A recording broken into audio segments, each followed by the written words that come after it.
Hello, and welcome to another edition of Daily Drinkers Podcast. My name is Rocky. Tonight, I am drinking High West Whiskey, American Prairie Bourbon. You can get one of these on the West Coast, apparently at Target. I had to go to what's called Twin Liquors, which is like the Texas version of Bevmo. Interesting, delicious, kind of a dry taste, but earthy notes inside of it. Hello again. I am Marbles. And if you can't guess what I'm drinking now, then obviously you're not a fan. It's Because 100% a Guinness. I'm drinking again is coffee. Coffee, nitro coffee again. I don't know, those And have got to be like my favorite now. For a while I was drinking a lot of the Mine Haze um, IPAs. And I still like them a lot, but I don't know, just drinking like either straight Guinness or this nitro coffee is just smooth and kind of when we record, it was just towards the end of the day. It's kind of nice just to have something that's not too harsh or have too much flavor. To be honest, I like some creamier, coffee flavored, which I guess helps with staying awake to do this. only you would enjoy coffee at night. I can enjoy coffee any time of the day. Anyway, so it's just me and you this week. Again, everyone else is And vacationing or something, whatever that I'm gonna go is. out on a limb and say probably the next 3 weeks to a month. It's gonna be mainly me and you with a guest appearance by one of our favorites. Hmm. And then God only knows this is gonna happen 2 weeks from now. So should be fun, should be exciting. We can Yeah. talk about life, liberty, the pursuit of happiness, random TV shows, Hmm. more alcohol. Oh, that's something I didn't do it today because I felt it was. Um, I was too busy just before this, and so one, I forgot, and two, I didn't want to drink that right now. But I have the from Michigan. My mom brought back some apple brandy. Ooh. Um, that is super high proof, and it's it's really strong stuff. It's good, but it's really strong stuff. It's something you kind of have to like sip real small because it'll make you feel warm inside for a long time. Um, so unfortunately, we didn't have any when you were out here because that would have been cool to have. Well, the rate at which things are going downhill with my family, I'll probably be out there sooner than later again. Well, good to know. We'll see. I'll make sure I keep some aside because you'll probably need it. Oh, I'm gonna need a lot of it. A whole lot of it. um, so we talked about before I started recording that we were watching. Well, you're watching a bunch of Joe Kenda's shows, catching up If you are on into true crime nine documentaries, seasons. growing up in Southern California, we had a TV show called Rescue 911. It was like emergencies reenacted on I television. We remember didn't that. know that as kids. We thought it was real. And I didn't never put two and two together like, oh, there's a camera crew right there when this emergency is happening. Good for them. Well, I mean, we had like cops, so I guess it only made sense that it could be real for us Yeah, being because a you little know the kid. standard as a kid. But I liken it to Rescue 911 because it's reenactments, and I've started to catch on in Joe Kenda's series. They kind of tip their hat throughout the episode. So it's kind of interactive to where if you're picking up on the clues, you can usually figure out who killed within 15 to 20 minutes. And I caught it on one specific episode, and I didn't even know that they were training me to do that until it happened. Well, I mean, most of the shows do that. Um, they try to. I mean, some shows do have a habit of trying to throw in like a red herring and make you think it's the boyfriend that did it or it's the obsessive coworker that was angry that they were dumped. Um, But some shows are good at like leading you on to one suspect and at the end be like, oh yeah, well this person had more motive than the person that we were pointing to the whole time.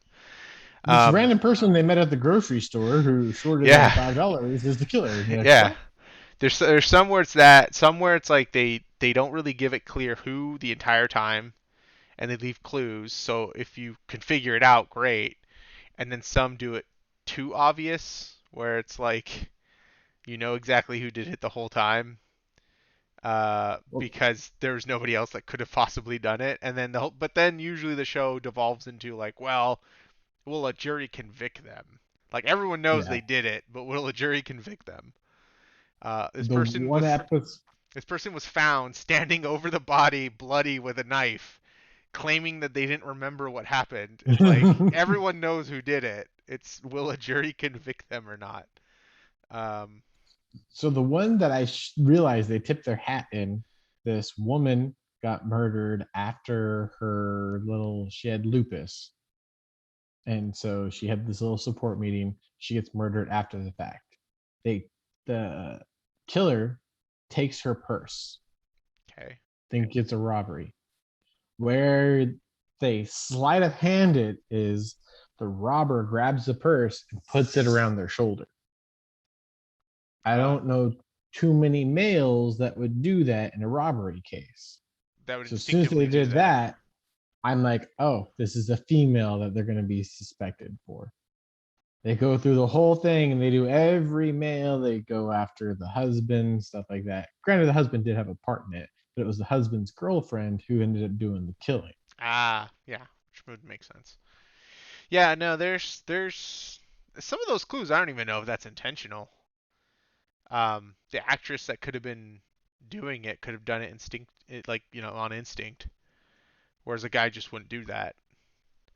Um, I don't know. I don't know how much thought goes into the reenactments. It was 100% all thought processes. It's like watching Drunk History and thinking like the reenactments are always done. I mean, they're done well for the type of show it is. Like they definitely bring in actors and like sets and costumes and stuff. But then sometimes you're watching and you're like, wow, they went real cheap on like this costume. Like it's really it's it's obvious that the set or the costume they're just like in a park somewhere, They hoping no, picked that one hoping up at no hoping nobody with a Spirit. frisbee goes running by.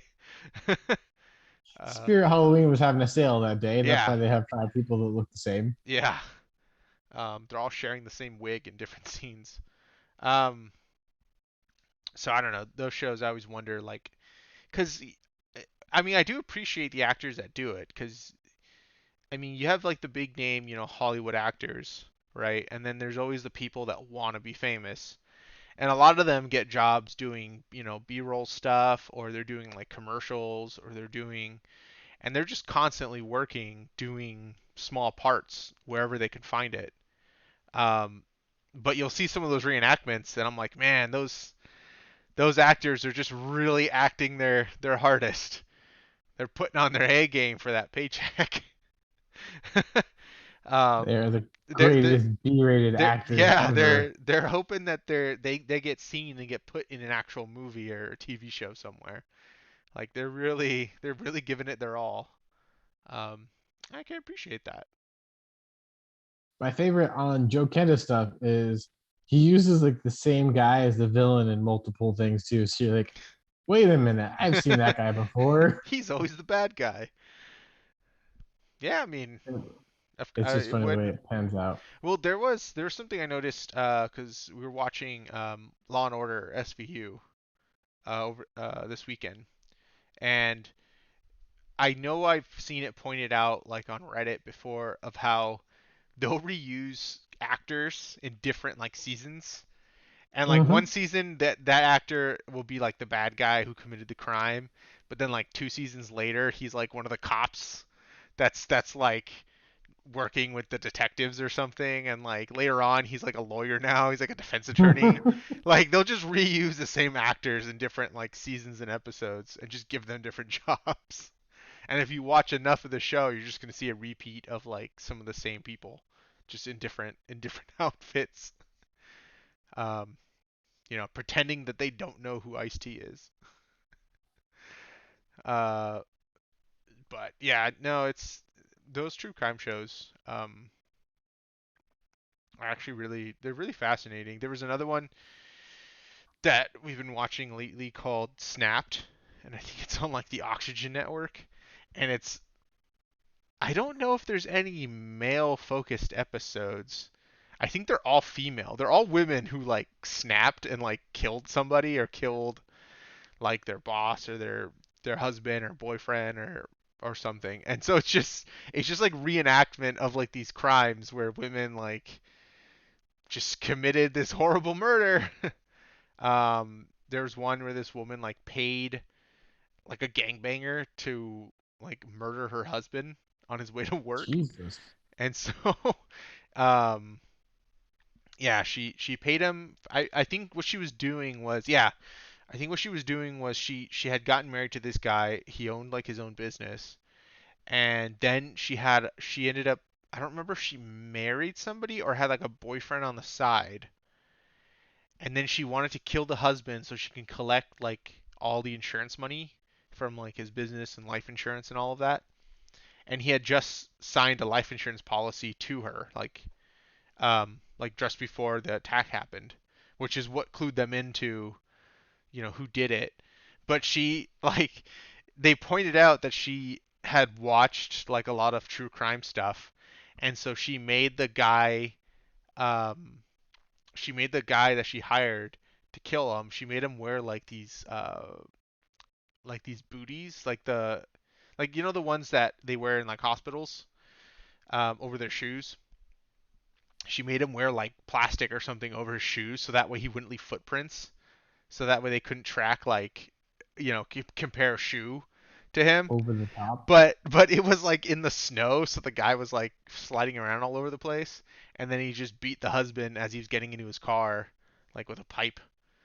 And then she conveniently, like 30 minutes or an hour later, like called the police because she didn't hear from her husband, and he should have been at work by then, and no one at work heard from him or something. And then they look into it, and then they realize like, hey, he just had a life insurance policy taken out like on him by his wife like a month ago. Um, Making it blaringly obvious. yeah. And so yeah, they ended up getting her for that. And I think they ended up arresting the guy who committed it, and then he told them like to get a deal, right? He told them like, "Oh yeah, she hired me. She hired me to do it. Like this is how it went down. This is like all the she had a written list of like of rules and like things that in the order that she wanted them to happen, like when he would leave for like what time he would leave from work, then they would wait here, then like she wrote it all out, and the police went and searched her place and they actually found the paper that had the list on it, like a checklist. And I think the detective compared it like to like a shopping list. He's like, she just had a list of like the murder that she was going to commit with literally all the instructions of every step of the way of what they were going to do and how it was going to play out. And he goes, and she kept it for some reason. Um, yeah, so that's how And she that's got how caught. you get charged with premeditation and add an extra That's 8 to 10 that's what years. added premeditation to it, was the fact that she Uh-huh. had a list written out of how to murder her husband. And that's why you don't make lists, kids. And you look at it, you're like, how does she not know that was a bad idea? And fine, if you're gonna make a list, that's one thing, but you don't keep the evidence. You make the list and you plan it on somebody else, and then you say, "Well, this person's been talking about my husband or my Yeah, wife. I'm in fear." yeah. So, um, Not that I have that premeditated or anything. not that we're have any plans for anything. No, never. Um, oh no, telling you before. Another thing I watched this week was Das Boot, um, which is a German World War II submarine movie, and it is actually based on a real submarine, and one of the characters in it was a guy who was he was kind of like a propaganda like news reporter for the German Navy, and they implanted him on this boat. And a lot of it is kind of, I guess, from his perspective, where you're just watching the crew as they're out at sea in the Atlantic trying to find and blow up um, like supply convoys to the British Isles to keep British from being resupplied. And so they're out there for I think months, and how like destroyers are hunting them too. So they'll see a ship, and then they'll try to get a target on it, and then a destroyer will come out of nowhere and they have to like dive, and then they're dropping depth charges on them. And it's That it's sounds wild. it is pretty wild. And watching like the is a very small set. Like those old submarines are about one person wide. So the camera is like chasing these guys as they're running back and forth in the submarine, which I think the camera work for that's pretty impressive. Um, the fact that I mean, I think the movie came out like in '81, so the cameras back then are film, and they're pretty bulky. So the fact that they had a camera guy running around in the ship following guys who are sprinting through this tiny narrow corridor that's like about one person wide, um, watching them get from like you know the the bow of the ship all the way back to like the stern to where like the engine room is, and then them trying to escape the destroyer, and the captain trying to like figure out what the destroyer is going to do so that way he can avoid the death charges, and then hoping that they just don't die. Because when you're underwater in a submarine and someone drops a death charge, which is just, for those that don't know, it's just back then it was basically like a barrel that would sink with the timer on it and explode. And And it would send concussion the waves concussion to just flip waves everything. were meant to damage the submarine, so that way you would basically puncture holes through it, which would cause it to either implode or sink and kill everyone. There's really no surviving something like that. I mean, there are instances where submarines have been damaged from depth charges and had to like surface, and then the crew abandoned ship. Um, but if the damage is great enough to where the submarine cannot surface, then everyone's gonna die because you're deep enough down there without you know scuba gear, and the pressure is gonna kill you. Um, that instant pressure. But so yeah, the movie has some like really tense, and also there's, because they're trying to avoid detection from the ships above, there's times where everyone has to be completely silent. And it's Yeah, just like this no. creepy, eerie, like everyone's silent, sweating, looking her up, like waiting, like are we gonna die or are we not? Is the ship gonna go by? And then there's the radio operator who's manning the sonar station, and he's like whispering, telling them like the ship is like this far away, traveling at this many knots, headed this direction or towards us. Or it's a pretty good movie. I mean, I think it has like a 98 on Rotten Tomatoes, Jeez. and it's the director's cut, so there's just a lot of footage. But so, anyways, it's kind of from this perspective of this guy who was implanted on the ship to like record what happens like on a U-boat. Take pictures, interview people. Now, I guess there was a guy in real life who did that. Like he was put on the ship at some point in the early 40s, I think. But the actual events of what happened aren't the same. So like the guy is real, the ship is real. I think the guy ended up writing like a book or something after the war, and where I think most of the info probably came from. Um, but then of course it's a movie and they just dramatized a lot of like specific scenarios that I don't think actually happened to the crew. But yeah, then they get put on suicide missions. Like they get a command from like headquarters saying, "Hey, yeah, you're gonna have to go through the Strait of Gibraltar, which is of course guarded by the British, and you're gonna have to like, go to the Mediterranean and go dock somewhere in like Italy." And all the guys are like, well, that's a death sentence. Yeah, that's a no. Sending us to Gibraltar, which is just a British Navy port, and have us like sneak by. They're like, it's not gonna happen. And so yeah, it's pretty Like rough. I hear what you're saying, but no. um, yeah. So it's I don't know. It's a good movie though.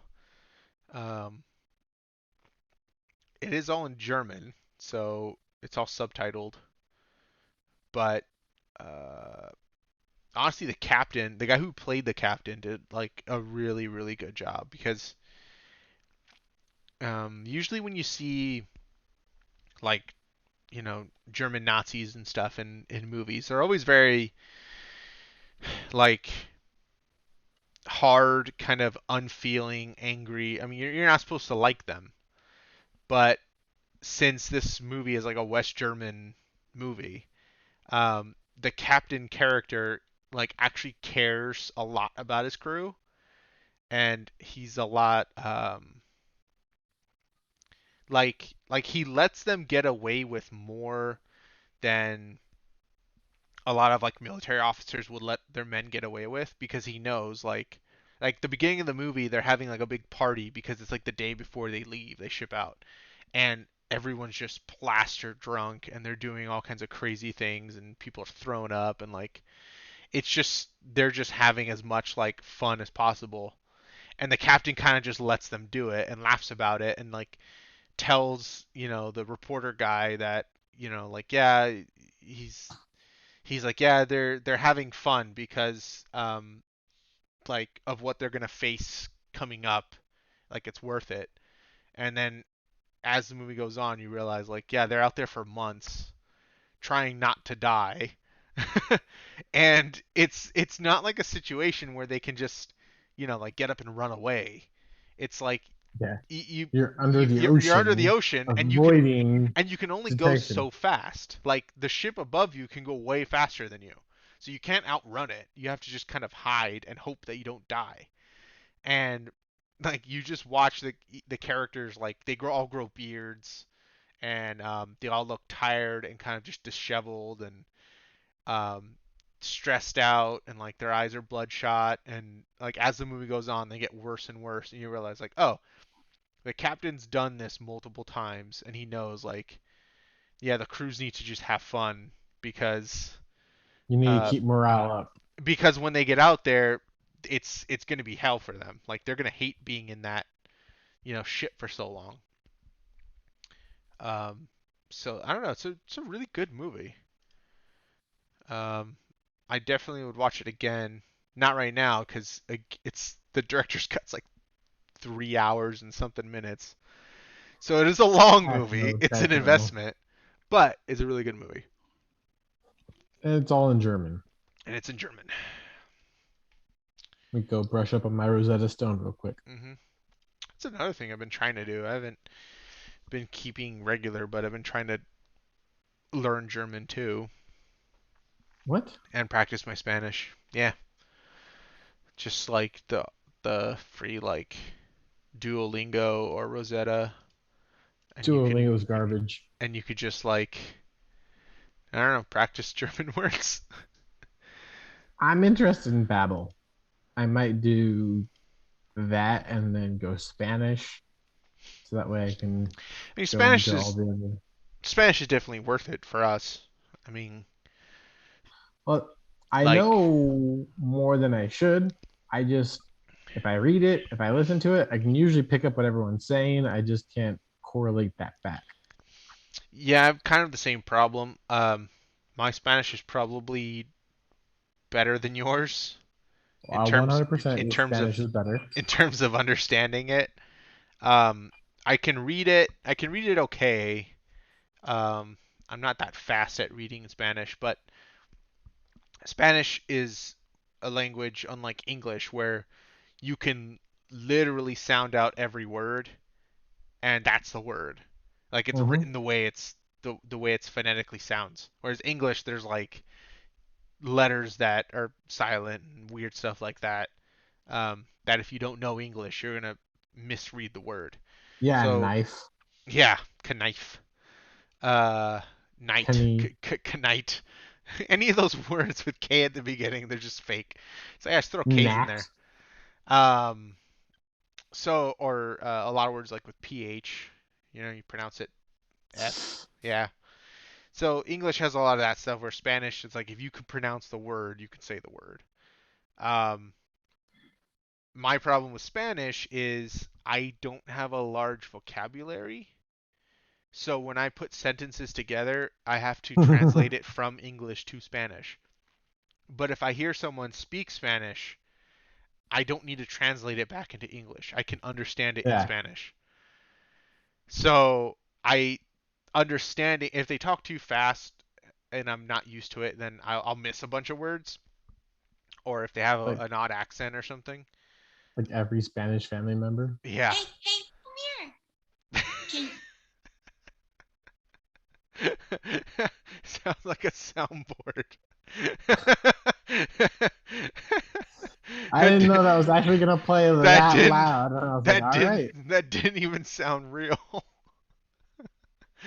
um, but yeah, so that was worth it every step of the way. yeah, so I'm trying to tell myself I need to practice and like learn. I don't know, learn a new language because why not? Well, especially if we're all gonna go to Cabo next year, 2 years from now. I don't know. 100 years from now, No, next year. we'll go to Cabo when we find out everyone else is already there and we weren't invited. No, I'm 100% on the invite list. I just don't know when yet. Um, I mean, yeah, Cabo would be fun. Go to Mexico. Um, Avocados from Mexico. never been to Cabo though. Honestly, It's the only fun. the only place I've been to in Mexico, if you can call it Mexico, I mean it's actually um, Baja California would be TJ. I've never been to any of the other Mexican cities, which makes me a terrible Mexican. We're all terrible Um, Mexicans. so I, y- I was watching Gunpowder Milkshake on Saturday, Sunday. I don't know. It's been a long week. Um, it's a new Netflix movie with Karen Gillan and Lena Headey and Paul Giamatti. It's basically oh, like a female John Wick family drama. okay. And if you're really old school, Noah Wiley made a TV show, series, movie. I don't even know what it was. I think it was everything, where he did a librarian, where he was like Indiana Jones, but Nicolas Cage from National Treasure. It was the weirdest. I don't know how to describe it. But if you look up the librarian cast, it's Noah Wiley, and he goes on some wild adventures. And it just had that kind of vibe. But it's set with like a Sin City tone, where it's Hmm. kind of like a dark comic book style. Like a dark graphic novel. Yeah. All in Um, all, a pretty good little show. yeah, I've been trying to go through. I mean, that's why I watched like Das Boot because I was trying to go through. There's like the Just Watch app, which you can put like TV shows and movies onto a watch list, and then it'll tell you like what apps have it.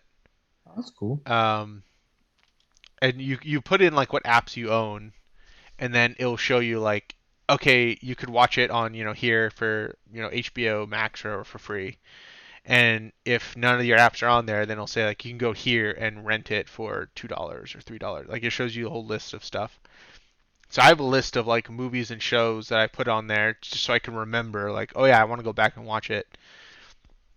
So this week I opened it up and I'm like, what movies or shows, like mostly movies first because they're shorter, can I like knock out?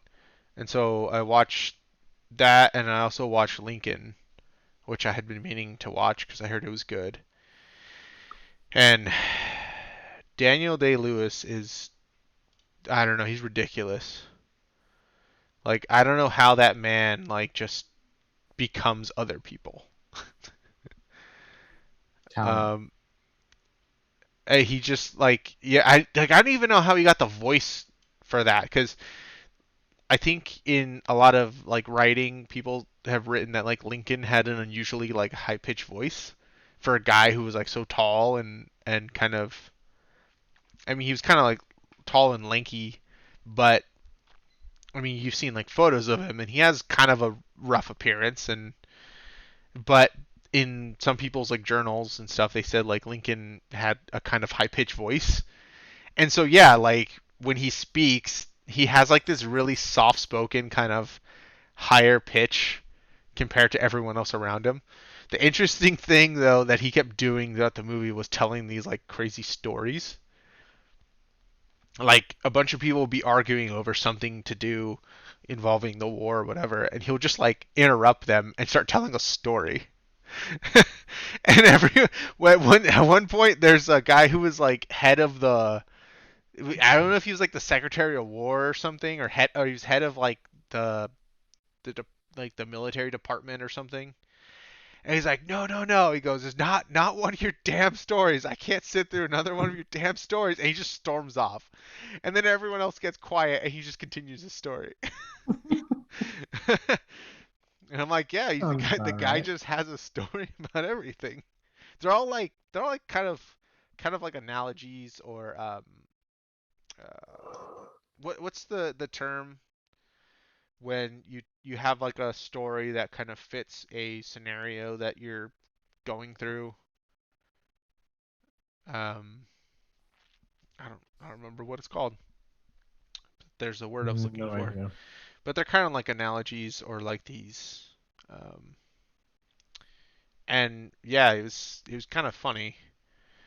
Um, but yeah, it's a pretty good movie, and it it basically like the main premise is how he's trying to get the 13th Amendment, which is going to free all the slaves, passed before the election and before, because back then I think the election had already happened, but back then they didn't get inaugurated in January like they do now. They do it like in February or March or something. That's how I don't know. That's how they used to do it, and then at some point they changed it to January. So it was like before the inauguration, and before apparently the South was talking about sending the southern states were talking about sending what do they call like an envoy with like the vice president and like their secretary of war and some other guy, and they wanted to send them to do like peace talks. And Lincoln felt that if they got peace and ended the war before the slaves were officially freed, because like the Emancipation Proclamation was more of a like yes, it freed the slaves, but it wasn't like a legally permanently binding thing. Yeah. It was kind of like the president basically confiscated the South's property, and since the South considered slaves property, therefore he can like take them and then free them. But legally, if they didn't pass an actual law or amendment saying that they were free permanently, then he felt that if they got a peace deal with the South would just re-enslave them again. So he needed to like, and he said that like if they found peace, people wouldn't care anymore about it. Um, and they would let the South do that. Like they wouldn't care about slave freedom. So like the big part of the movie is them trying to convince enough like uh, House members to agree to the amendment. And back then, the Democrats were the ones that were like extremely racist. Mm-hmm. And the Republicans were like all for freeing the slaves, and the Democrats were like, no, they're not real people. so so they were coming up with all these like schemes to try to convince Democrats to like vote yes on the amendment. It was like giving them jobs in Lincoln's like second administration. It was like giving them friggin' one of the guy wanted to be like a collector, like the head tax collector of his state. So one of the guys, he lost his reelection to be governor in his state, but they made a deal like, yeah, if you vote yes as a Democrat to the amendment, um, then we'll let you switch parties to be a Republican and we'll let you stay governor. And like it's just a bunch of weird like backroom deals that they were making with all these people to convince them to do it. Um, but yeah, it's a really good movie. Um, and it's very convincing Lincoln. So that was free on HBO. Nice. And then I watched some DC animated movies on HBO because they're actually really good. It's funny I how watched. what? There was it's with Don Cheadle, Brendan Fraser, Macaulay Culkin's brother. It's about the auto impact in the early '60s. How Ford, Chevy, AMC all teamed up to try to curb catalytic converters of all things. Oh yeah. It was an interesting movie, but I was impressed. Miss me some Brandon Fraser is all I knew. Well, he's making a comeback, isn't he? Mm-hmm. Now that like his whole um like divorce stuff is not gonna take all his money or whatever from his ex-wife. Well, that and he's recovering from his painkiller addiction Yeah, from all the injuries that he suffered while making like The Mummy and some of the other movies. Where, like and he every broke his other movie back and ever in the '90s. yeah, all the movies he was in where he did like stunts and injured himself. Um, it's kind of nuts watching like actors like do stunts and then get injured. Like when Tom Cruise broke his ankle jumping from building to building, and you're like, And why then is continued the scene. yeah? And then he ran on a broken ankle, and the dude's like his what late 50s or something. It's like Mm-hmm. I can't. I'm not gonna do that.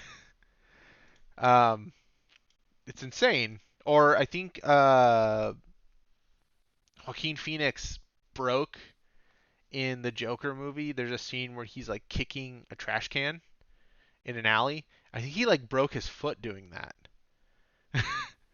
Like in that scene, he's kicking it, and then you see him like fall down on his butt and like hold his foot because he broke his foot or broke a toe or something while doing it, and he just collapses.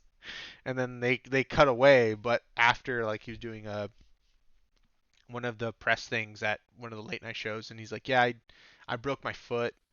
He goes, I was supposed to kick this trash can. He goes, and I just kicked it wrong, and I felt it break, and I fell down. um, so it's like, damn, some of them actually get really hurt. And I guess Brendan Fraser got really hurt doing The Mummy and some of the other movies.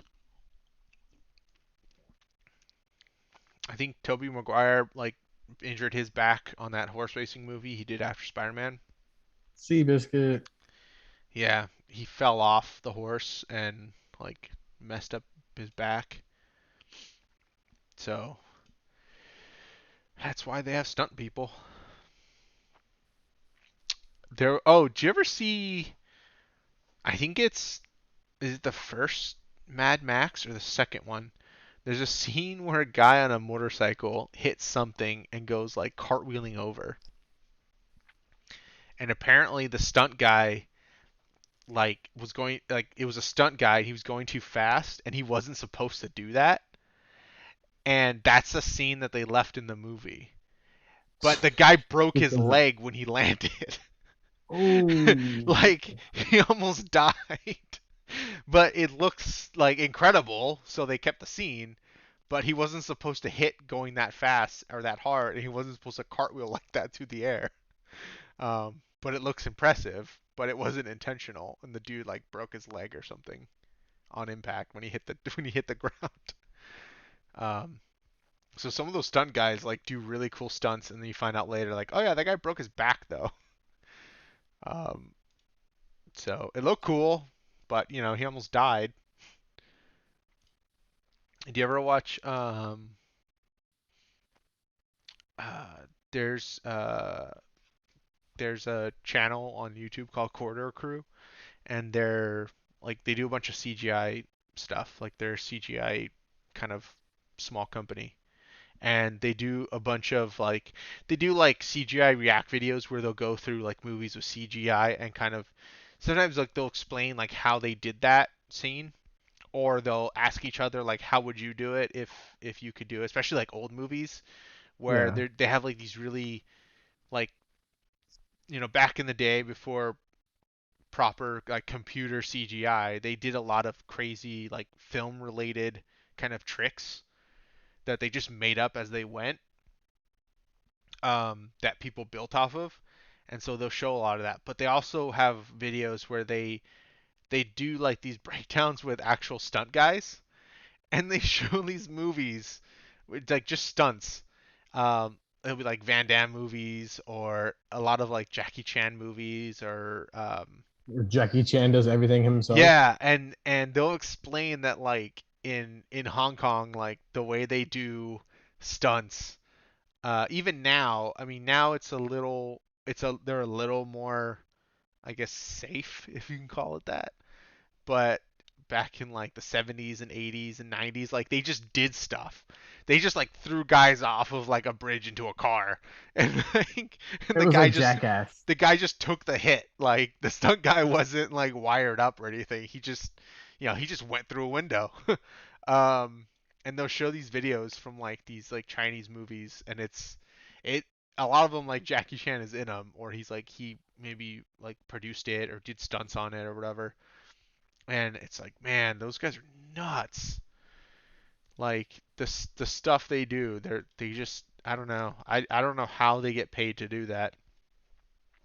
Especially when the American guys are like, yeah, that's like we would be padded up or we'd have, like a mat underneath or whatever, but he's like guys over there will just, jump off the fourth story through an awning onto concrete, and they'll just do it.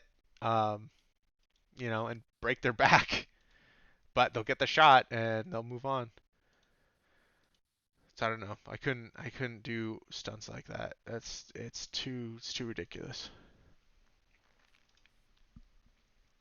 Stunts are wild. They make or break a movie depending on how well they Yeah, actually pan out. But they can. I mean, also like editing too. If the people are doing stunts and you're editing badly, it can cheapen the effect of the stunt, so it's not as like impactful. Um, or it can make the stunt like look worse than it was, look cheaper than it was. Um, but you have to give credit to the guys and men and women that do that. They're pretty tough. I miss the days when they would do like small scale models. That's something that I think they did in Das Boot. There's scenes where they're showing like the sub underwater, and I'm pretty sure they're models. And they're showing like depth charges, like hitting the sides of the ship. And I was looking at it, and I'm thinking back then they probably had it was probably a small tank. They had the camera underwater, or maybe they were looking through like glass or something, and they're probably just putting like little Like a small, fish tank. yeah, and probably putting little small like explosives in the water, like almost like firecrackers, and just having Hmm. them explode. Because it does give a cool effect when you watch an explosion underwater. You get like that cool pressure bubble, and then like it implodes. Yeah. So I was looking at it, I'm like, I think that's how they did those underwater shots. They probably just had a little model and just set off explosions next to it. But I think they're getting more and more into models now. I know the Mandalorian had models that they didn't intend to have. Oh, notifications. Um, I think the Mandalorian had model work. Um, so which they said like they weren't going to originally do. It was all going to be like the ship was all supposed to be CGI, and then they thought, well, what if we made a model just so we can get like lighting and reference and stuff, and then they did that, and then they're like, why don't we just use the model Get for some some of the difference going shots? on. I think it comes out better when you do models or you do perspective shots. I think for some things, yes. For some things, the hard thing with models is making it look like it's full, like making it react to the like for stills and stuff, it's great. For some like sweeping shots and stuff, it's good too. But for action shots, sometimes the model, because it's so small, it doesn't interact with the environment in a realistic way. Like, do you remember was it GoldenEye? There's a scene where like the jet is like crashing in the forest or something. It was a model, and like it just looked like a plastic model bouncing on a little model set. GoldenEye was so rough. And Tomorrow Never Dies, I think with Haley Berry was the yeah, worst one out of those. yeah, probably. I don't remember all of them completely. I saw all of those. I don't remember which one was from which movie though. What scenes? Um, I just remember the GoldenEye scene with the jet and like how it was a rough looking model. Like I just looked small. It didn't look like. Um, I mean, there's things where like when something's really really big and it's moving, it tends to look like it's moving slower um, than something really small. So like when you have dirt flying up and things like that, on a really small scale, if you're filming at like normal speed, it looks small. Like it looks like it's not traveling very far. Um, which they say you're supposed to like slow it down to make it give the appearance of being larger than it is, but if you don't do that right, then the model looks like a model, um, which kind of sucks. But I don't know. I have a list of movies and shows I have to still like go through. I still gotta watch Parasite, which I heard is good. I just haven't spent the time to do it.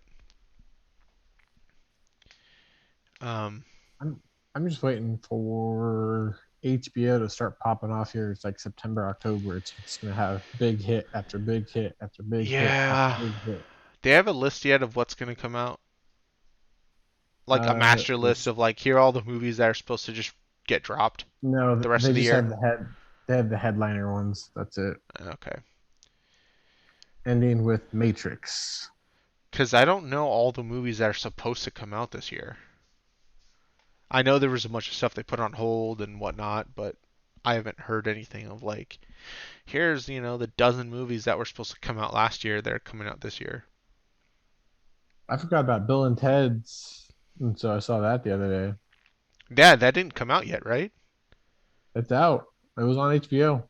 Oh, so they just sent it out on HBO. I didn't know like they actually released it. I thought they were holding back on it. I was impressed with it. You I were, you mean, weren't. I was. For It being is like a kind of a, it's 30-year-old pretty much. sequel. I mean, if you were a fan of Bill and Ted, your expectations are not really that high. But Yeah, all in all, yeah. it was pretty solid. I do miss George Carlin though. I wish Yeah, they would have found a way to recapitalize on that. I mean they could have. It would have just cost a lot of money. And they would have had to get the rights from his Yeah. family. I think that's the biggest issue. I think we're at the stage where you could potentially put dead people in movies. Because weren't they going to make a movie with James Dean as like one of the main characters in like the entire movie? Like James Dean was going to be in the entire movie, and the dude's been dead for like 50 years. Um, and like they were going to do it, and then the family like is trying to put a stop to it, saying like you can't just like use his likeness and make a movie with him. And they're like, watch us. And they're like, but you don't own the rights to. I don't know. It gets into a whole rights thing of who owns whose likeness.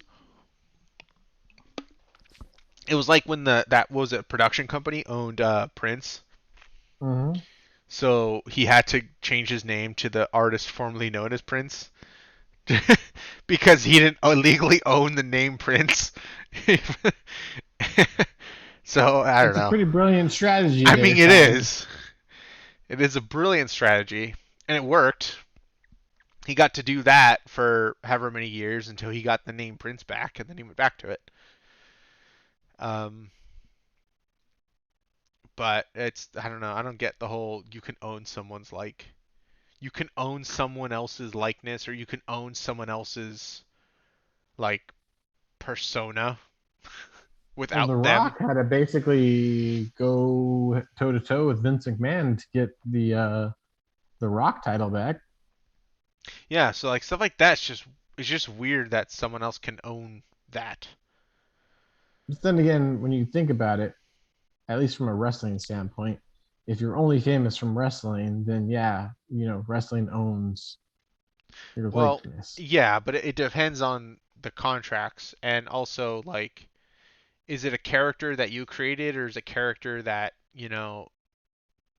the wrestling corporation created and you just took on as, the mantle, but technically you didn't create it. Um like what's her name? Who plays Elvira? Um I forget her real name. She I think made sure that she kept the rights to that because she created the character. Yeah.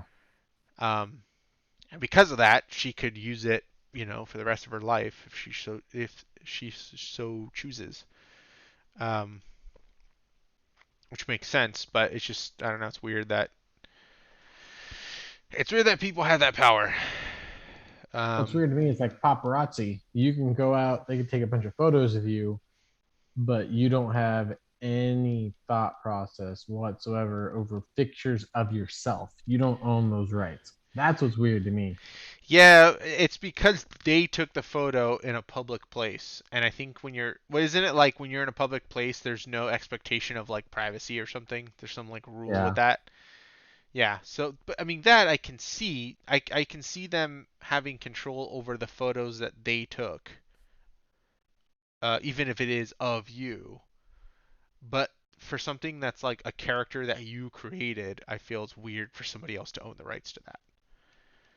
I mean, I guess you can legally sign it over to somebody, and that's where a lot of these problems come from is inexperienced people signing over rights to things, not realizing the value of it down the line, and that if they would have kept the rights, they could use it later. But I mean, it seems to happen to a lot of people.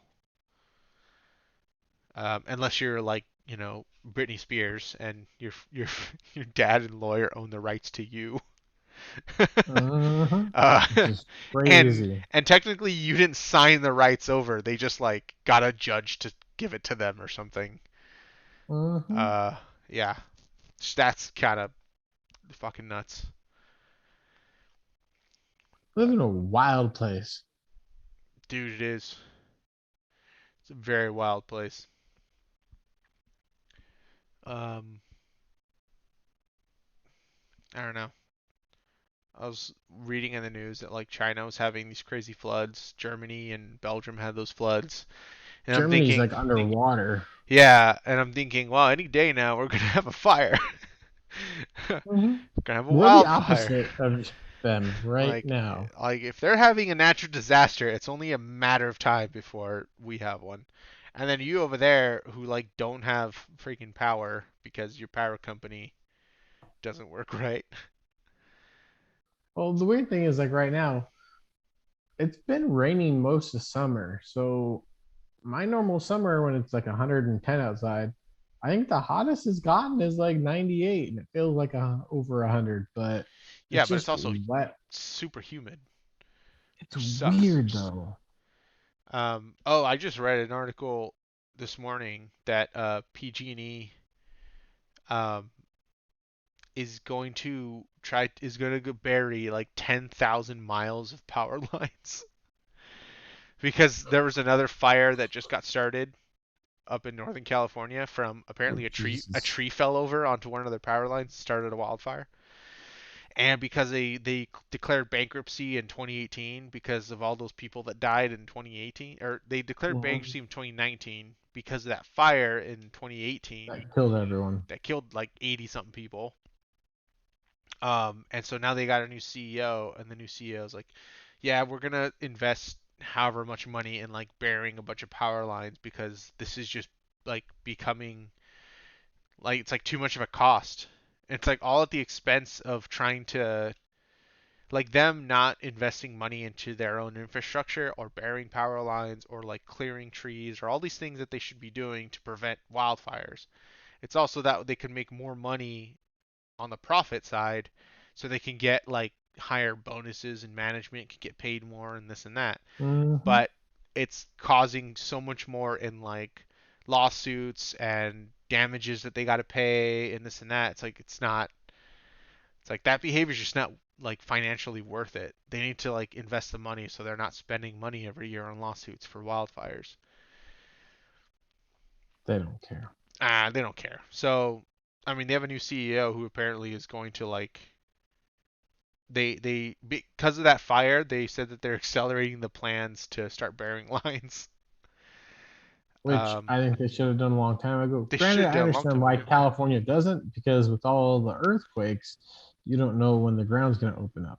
But Yeah, there is the fear of burying lines and then the difficulty of trying to find and repair them when the ground in the middle of nowhere starts shaking. There is that risk, and it's much easier to find and repair a down power line if it's above ground than one that's broken underground. Yeah, it's a given. But you're also spending millions and millions of dollars in damage and repairs every year when there's a fire every year. So you're not really saving money. Um, you're kind of just spending it in a different place. it's all a shell game. Yeah, all corporations are shell games. It's how they get out of paying taxes and all the other stuff. There's a scheme. I don't know if it's a scheme, but it's a legal thing that you could do.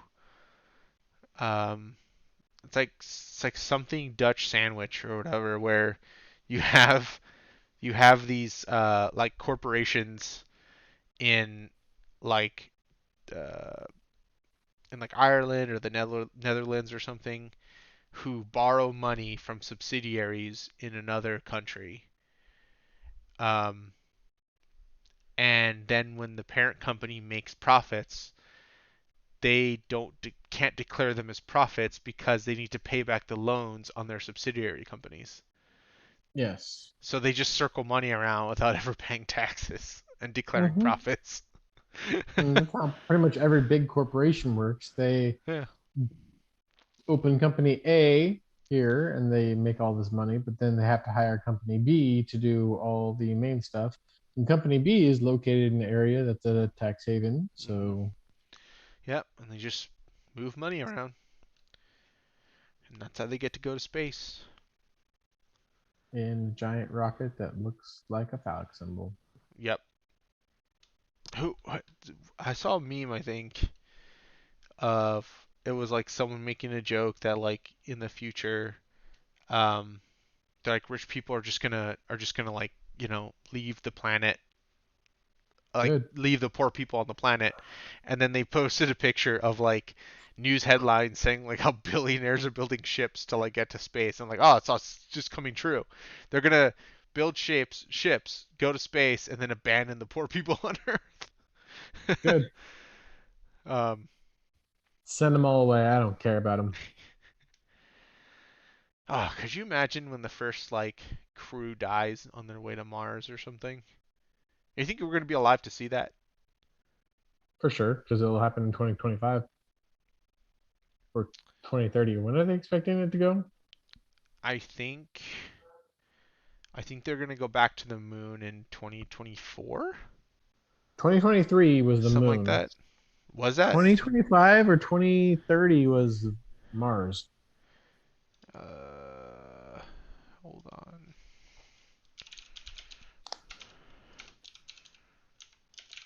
I don't know. We can do some research and have some great topics for next week's conversation. Yeah. Uh, yeah, I have to read a bunch of this stuff.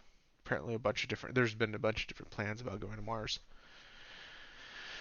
Anyways, we're at the end of another episode held together by Rhawky and By the two Marbles, people that matter. by those of us that matter. Um, and have loyalty to the program. To you guys, the listener, we To do the this for you, mm-hmm, random person in Oslo, Poland. This is mm-hmm, for mm-hmm. you. This is your show. We care about you. We do it because we care. And that's why we drink, Mm-hmm. because we want you to know that you are not alone while you are drinking, so you can drink with us. Well, thank you for listening and watching. And we will see you guys next week. See ya. Bye.